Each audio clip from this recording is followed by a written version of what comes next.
Podcast Rural. Seu podcast rural hoje, mercado do leite é o tema principal, também tem cooperativismo aqui, e a prosa é com Valdir Rodrigues, presidente da Copervap, e Lionel Oliveira, vice-presidente da Copervap, dois produtores rurais que estão aqui proseando com a gente sobre as questões do mercado do leite. Valdir, a gente encerrou o bloco falando aí sobre a questão do preço do leite, aí eu fiz uma conta aqui que é para a pessoa entender. Uma família que consome 1 litro de leite, que não é difícil de encontrar, uma família que consome 1 litro de leite por dia, economiza aí com a queda de 10 centavos no litro, R$3. Vamos pegar mais então, 50 centavos. Ele vai então reduzir 3 × 5, 15 reais por mês, né? É um valor considerável, realmente, R$15 por mês. E o produtor rural, então, nós pegando nessa mesma conta que o Lionel falou que com a redução de 10 centavos tem R$4.000 de prejuízo, ele então 4 vezes 5, R$20.000 de prejuízo. É um valor considerável. Vida de produtor rural não é fácil.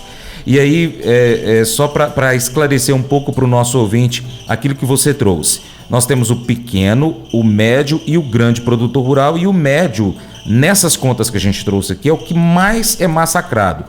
Por quê? Porque tem a questão da mão de obra que ele tem que terceirizar. Ele não dá conta de fazer tudo sozinho, senão ele seria um pequeno produtor rural. Então, ele, para ficar médio produtor, ele precisa de pessoas trabalhando com ele. E o grande produtor, pelo fato de ser grande, ele tem outros investimentos na fazenda, tem uma diversificação, às vezes até produz o próprio alimento, né? Como a produção é muito grande, no volume ele ganha um pouco melhor, mas ele consegue investir em pessoas, em equipamentos. A conta é mais ou menos isso aí que eu acabei de trazer aqui, Valdir? Claro, Francis, a conta é essa, né? A realidade é essa. A realidade do produtor rural não é fácil. E nós sabemos que o produtor rural foi esse que resgatou o Brasil. Pra gente que tem uns poucos dias a mais de vida, sabe disso. O Brasil recentemente era um país, não era suficiente em produção, né? Ele era dependente do mundo para alimentar a população, e a coisa mais cara que a gente tinha era alimentos. Mas você vai pegando a história do Brasil, você vai ver dois momentos no Brasil. Você vai ver um momento que vestuário era uma coisa caríssima, né? Era o que demandava era o custo maior que a família brasileira tinha. E depois foi o alimento. O alimento é o custo maior da família brasileira. Graças a esses pesquisadores, graças a esse produtor rural, graças a esse povo que tiveram coragem de meter a cara na tecnologia, tiveram coragem de investir, tiveram coragem de transformar esse Brasil, e o Brasil foi transformado. O Brasil foi transformado a partir do agronegócio. Sim. Hoje você criticar o agronegócio é um pecado muito grande, porque esse agro transformou o Brasil. Ele fez o brasileiro um brasileiro mais feliz, ele fez o brasileiro mais respeitado lá fora. Você tem uma ideia que o Brasil hoje produz alimento para mais de 1 bilhão de pessoas no mundo. Imagina a hora que você tira o Brasil do cenário mundial em termos de alimentação. O mundo vai pagar caro. Então é um país muito respeitado hoje, e graças ao agronegócio. Hoje toda essa movimentação é a facilidade que o agronegócio tem de trazer dólar para dentro do país em pouco prazo. Olha, em soja, em milho, em café e algodão, e você vai falando tudo em carne, né? Nós trazemos, a gente colocou, o agronegócio deu respeito no Brasil. Eu ainda sou de uma geração que a família brasileira trabalhava pensando em quê? Em alimentar. A família brasileira pensava assim: nós temos que alimentar, nós temos que ter o arroz e o feijão, e era o básico mesmo. E de repente o agronegócio fez essa grande transformação na nossa economia, na nossa sociedade. O leite fez essa grande transformação também.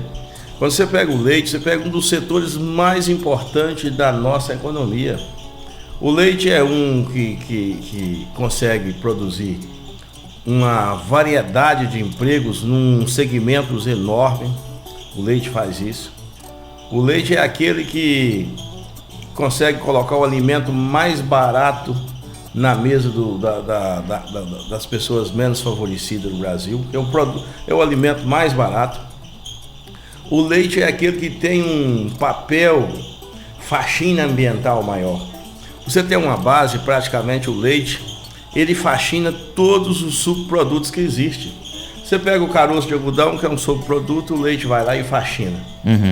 Você pega a casquinha de soja, o leite vai lá e faxina ele. Você pega o resíduo dessas indústrias de milho de semente, o leite vai lá e faxina. E você vai pegando tudo, o leite fazendo tudo isso. Depois o leite vai lá e pega esse bezerro, filho do boi Nelore, com a vaca cruzada, e coloca esse bezerro no mercado e vai girar dinheiro. Então o leite tem uma força, uma importância para a nossa sociedade, e além de falar que é a fonte de proteína mais barata que existe e uma capacidade de absorção de cálcio enorme. Então o leite é uma coisa que tem que ser respeitado, o leite é muito importante, o leite gera tudo isso e a gente às vezes não pensa na grandeza e na importância do leite. Então nós estamos falando de um momento, é duro você estar falando isso aqui hoje, mas tem que mostrar também para os nossos produtores, mostrar para a nossa sociedade as dificuldades que o nosso produtor de leite tem passado. Não tem praticamente sobrado margem para o produtor de leite. Ele faz um exercício, França, você não sabe o tamanho para sobreviver na sua propriedade. Como que ele está sobrevivendo? Descartando às vezes uma vaca até antes da hora, para tampar uma conta, pagar uma conta de energia, pagar alguma coisa, ou pagar um medicamento para o filho, descartando os bezerros, deixando o seu rebanho todo envelhecer e chegando a um ponto que às vezes não consegue nem permanecer na sua atividade, que não consegue fazer reposição. Entendi. Aquela margem que era para ele fazer reposição do seu rebanho, o que ele tem que fazer com essa margem? Ele tem que socorrer, porque a atividade de leite, na verdade, não está cobrindo os seus custos. Então ele está com todas essas dificuldades. Não está sendo fácil o produtor de leite nos últimos anos. Já tem anos que a gente vai em Brasília, faz manifestação, luta, mostra a realidade do leite para os nossos políticos, mostra para eles a dificuldade com o produtor de leite. E o produtor de leite vem quebrando, vem moendo ao longo desse tempo.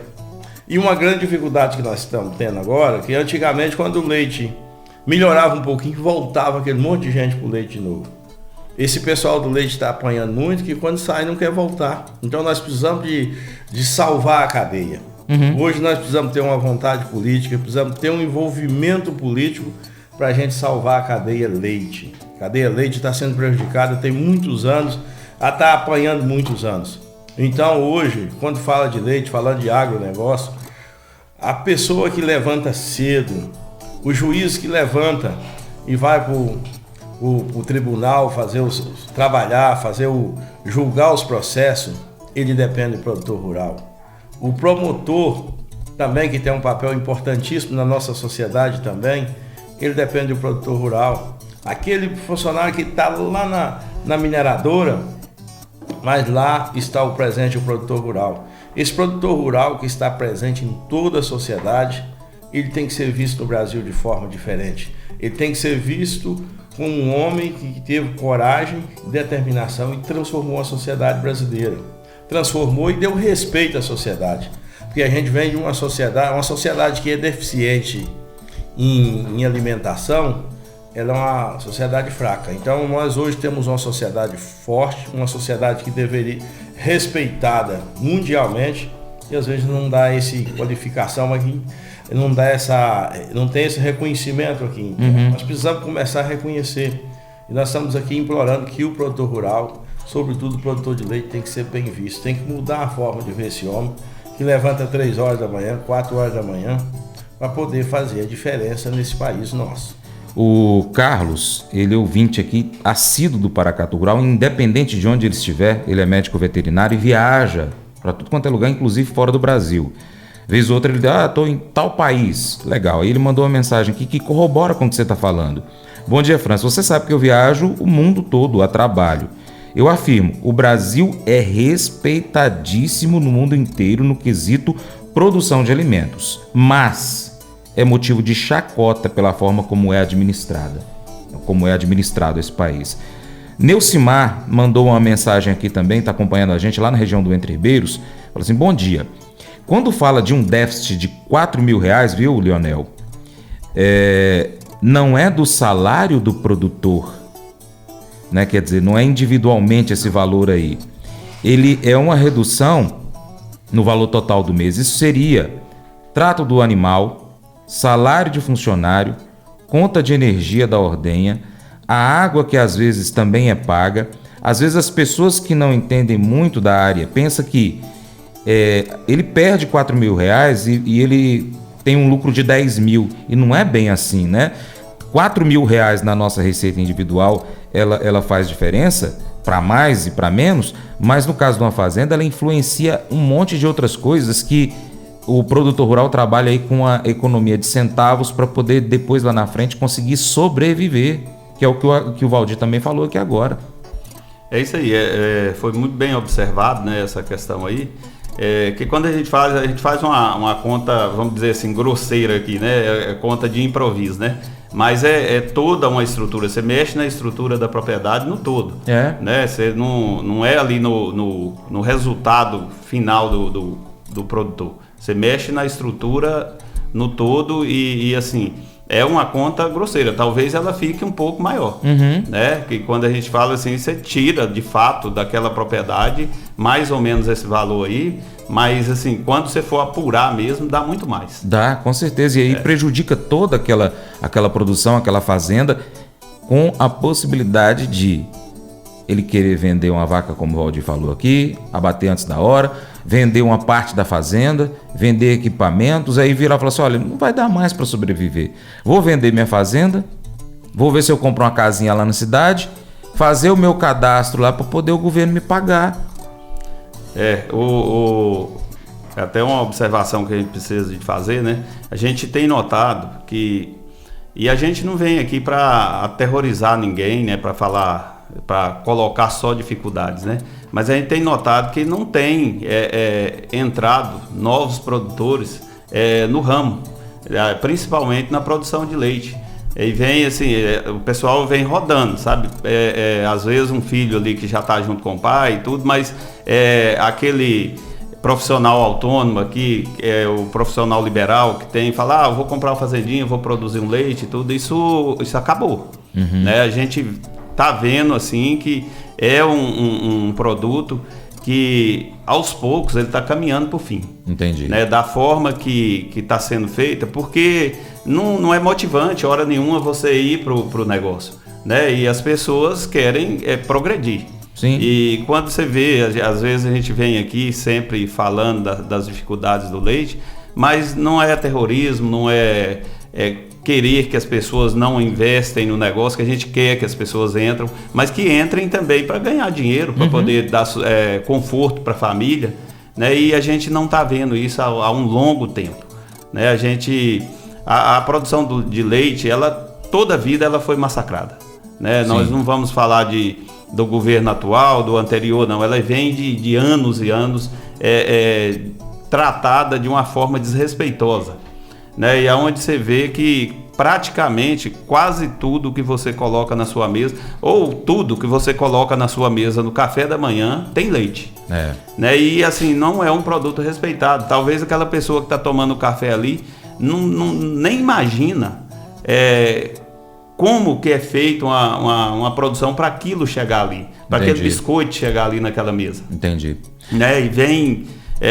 ali tem uma pessoa, um produtor levantando 3 horas da manhã, 4 horas da manhã para fazer aquilo, né? E fazer com maestria, com cuidado, com zelo, né? Então assim, as pessoas quando tomarem um café tem que lembrar que existe esse produtor rural, né? Não só o produtor de leite, mas o produtor de grão, né? Tem que lembrar que tem um produtor ali fazendo tudo para que aquilo ali chegue de boa qualidade na mesa dele. Verdade.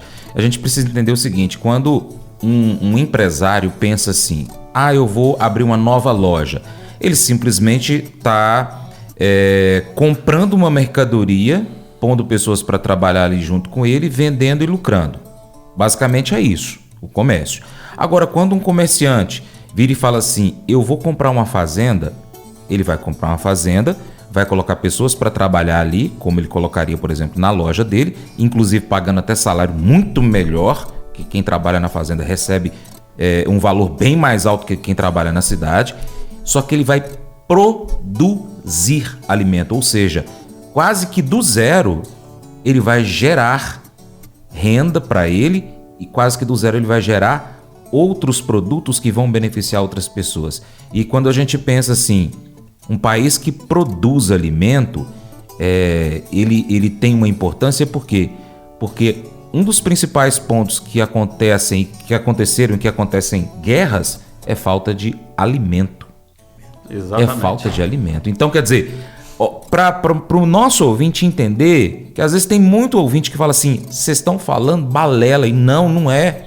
Você tem que entender que quem produz... Pensa, vou trazer aqui para a cidade. Aquela dona de casa que compra alguns produtos ali no mercado, que faz uma receita de bolo e vende aquele bolo, ela está vendendo alimento e ela está produzindo renda a partir de quase zero. Né? Então, o empresário, eu não estou desfazendo o empresário, eu estou só mostrando e comparando. O empresário que revende um produto, ele não está fazendo do quase zero, ele está tendo um lucro, é claro, ele precisa ter esse lucro, mas ele apenas está revendendo algo que foi produzido por outro. Ele não entrou na cadeia de produção. É isso que a pessoa precisa entender. Né? Um país ele só enriquece se ele produzir algo, que principalmente a questão do alimento. A mineração ela não produz, ela só extrai e vende. O alimento não. Deus nos deu essa dádiva, Deus criou o alimento que... Gente, você já parou para pensar que de uma sementinha nasce uma planta que gera centenas, milhares de outras sementes? De outros grãos? É muito, sabe? É importante isso e a gente precisa entender essa importância de que o produtor rural, seja ele pecuarista de leite, pecuarista de corte, aquele que cria o frango, que cria o suíno, ou aquele que produz o arroz, o feijão, o milho e a soja, que tem também uma grande importância na mesa da gente aqui, tem uma importância significativa. Tem país que se dobra diante do produtor rural, assim como se dobra diante do professor, da importância que esses profissionais têm. Então a gente precisa entender isso aí e fazer com que os nossos governantes, a nível municipal, a nível estadual, a nível federal, não estou falando só de Paracá, estou falando a nível Brasil, que a gente tem ouvintes de tudo quanto é lugar, tem que entender a importância do produtor rural, tem que valorizar, tem que estender o tapete vermelho para o produtor rural. Se não fizer isso, o fracasso vem cedo ou tarde. Nós vamos para o intervalo, vamos continuar essa prosa aqui. Tem aqui umas mensagens de áudio para a gente poder ouvir também. Gente, não sai daí não, hein? Nos Estados Unidos, é celebrado o Dia de Ação de Graças uma vez por ano. Mas Deus quer que sejamos intencionais sobre a nossa gratidão todos os dias. Ele quer que desenvolvamos este hábito espiritual que se reflete na vida daquele que crê em Jesus Cristo. A verdade é que quanto mais profundamente você entende o amor de Deus, mais grato você será. Então, o que significa ser radicalmente grato? A Bíblia diz em 1 Tessalonicenses, capítulo 5, verso 18: Deem graças em todas as circunstâncias, pois esta é a vontade de Deus para vocês em Cristo Jesus. Isso é gratidão radical. Em todas as circunstâncias agradeça, porque é o desejo de Deus para você. Você pode agradecer a Deus em todas as circunstâncias, porque Deus está no controle. Ele pode tirar o bem do mal. Ele pode mudar os erros estúpidos que a gente comete. Não importa o que aconteça, Deus não vai parar de te amar. Ele não vai parar de me amar. Há centenas de coisas pelas quais nós devemos agradecer em qualquer circunstância, mesmo quando a circunstância não é boa. Gratidão radical. Ser grato em todas as circunstâncias. É a vontade de Deus porque cria comunhão. O que isso quer dizer? A gratidão sempre constrói relacionamentos mais profundos entre você e outras pessoas, entre você e Deus. Com qualquer pessoa que você queira se aproximar, comece expressando gratidão por ela. Se você se afastou do seu marido, da sua esposa, você precisa começar a fazer o que você fazia quando estavam namorando. Expresse gratidão. Escreva pequenas anotações de gentileza, encorajamento, faça ligações, envie mensagens durante o dia, apenas para dizer para ela ou para ele que você é grato. Faça as coisas que você fazia no início. A razão pela qual você perdeu esse sentimento amoroso é porque você parou de fazer as coisas que criaram esse sentimento amoroso lá no início e vocês não dão mais valor um ao outro. Deseja construir seu pequeno grupo? Não basta ir apenas aos encontros do grupo. Durante a semana, mande mensagens, e-mail, telefonema.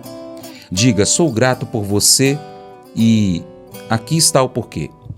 Você descobrirá que quanto mais grato você for pelo seu grupo, mais ele se unirá. A Bíblia diz para animar e ajudar uns aos outros. À medida que você ajuda outras pessoas a se desenvolverem, descobre que Deus também constrói sua vida por meio de seus relacionamentos profundos com Ele e com outras pessoas. Esse devocional faz parte do plano de estudos Hábitos de Felicidade do aplicativo biblia.com. Muito obrigado pela sua atenção, Deus te abençoe e até o próximo encontro. Tchau, tchau.